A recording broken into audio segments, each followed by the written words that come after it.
A Asociación Abas está a desenvolver dende o pasado mes de xuño un programa de ocio inclusivo dirixido a persoas con doenzas mentais. A iniciativa, que xa desenvolveu diversas saídas a Vimianzo, ao Ézaro ou a Portugal, terá continuidade este mesmo domingo cunha travesía pola ría de Arousa. Na experiencia participarán unha dúcia de persoas.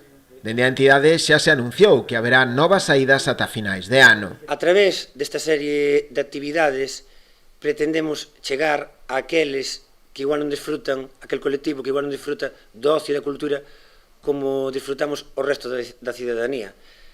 É un programa que deu comezo o pasado mes de xuño, cunha viaxe a Vimianzo, tamén se foi ao Ézaro, a Portugal, e esta fin de semana, concretamente o domingo, realizarase unha viaxe en barco pola ría de Arousa.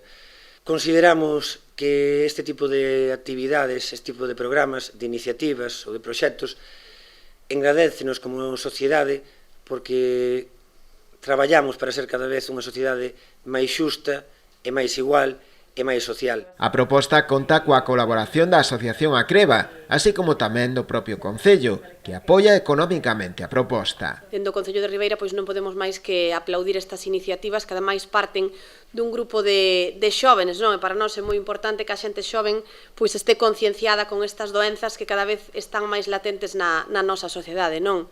Sempre foi un tema un pouco tabú, o tema das enfermedades mentais, e eu creo que logo de pasar por unha pandemia como a que pasamos, que fixo unha gran mella nas persoas en xeral e tamén na xuventude en particular, porque efectivamente temos coñecemento a través de Acreva e de outras asociacións que é unha doenza que aflorou despois desta pandemia, pois é importante redoblar esforzos, redoblar axudas. As persoas interesadas en participar destas experiencias poden obter máis información escribindo un correo electrónico á entidade. Polo tanto, que a calidade de vida